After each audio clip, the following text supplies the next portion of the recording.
the unions now want timetables and grammar tests scrapped in school.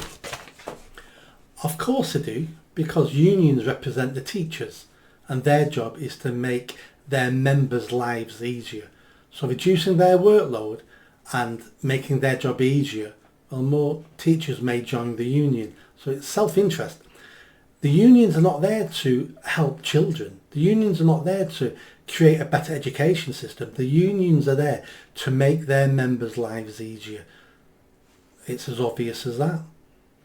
But can they not see what they are doing to our children now? So they're educating them with crap about trans, about critical race theory, about sexual identity, about all this bullshit, about, being, how if you're white, you're worthless, all that sort of stuff. They're doing that to them. They're teaching them to be scared of expressing opinions, to give views. They're teaching them to dob in their parents if their parents say something that doesn't conform to government policy. And now the final slap in the face. Oh, by the way, they're also taking away their swimming pool so they can't even go for a swim at lunchtime with the teacher, which again was a thing we used to do at school. They're doing all that. And now they're not even going to frickin' educate them properly. So they're not going to know basic maths and they're not going to know basic grammar when they leave school. I mean, these children are leaving the schools with no equipment to tackle the outside world. Our schooling in this country is absolutely appalling in general. There's some very good schools who are producing some very good educated students, but they're a minority.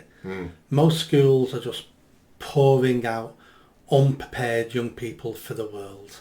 And some schools, a small percentage of schools, are basically holding centres for dysfunctional young people. And they just hold them for 7 hours a day, open the gates and let them go home again and lock them up again the next day.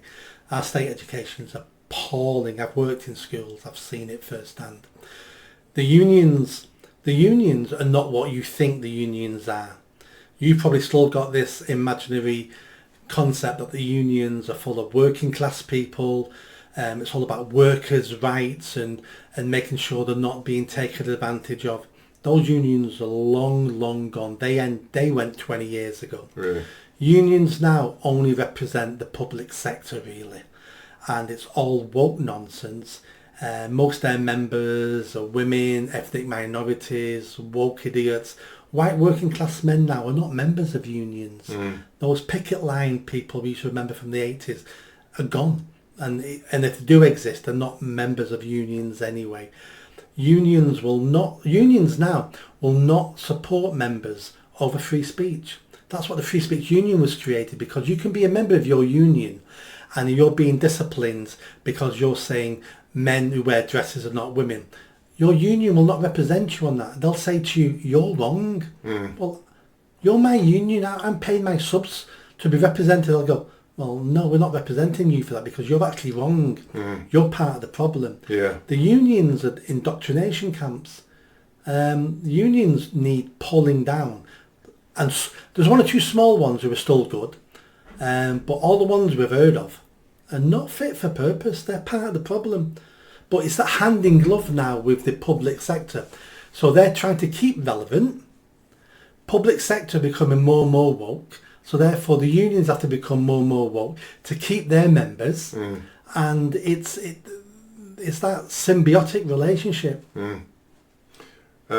I think what the tragedy is now, just talking about this bit, let's assume they get this in place. So we then have these kids indoctrinated, bullied, chaperoned, scared to speak, not taught properly, then leaving school, not particularly armed or educated to get a particularly good job. So they have to get a job then in the public sector. Then they have, yeah, that's true, some will get in the public sector, but the ones that... And then join a union. Yeah, that's true.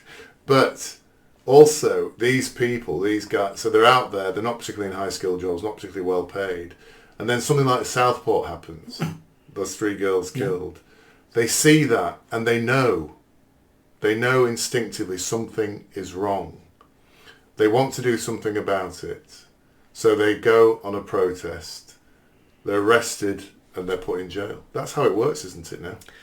It does, except for the people who would go on that protest would never be in one of those unions in the first place. Yeah. Because- No, I'm talking about the kids who've come out of school as a result of the union. Oh, yeah. Oh, right, yeah. You see what Yeah. I'm saying? Yeah.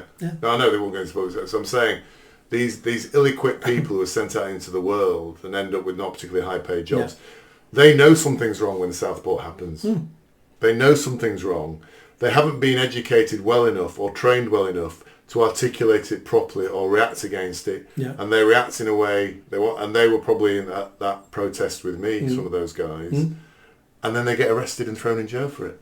Did you enjoy that video? I think you did. Come on now, hit that bell, subscribe, comment. Let's build this channel. I need more followers, I need more subscribers. Be part of the journey. See you soon.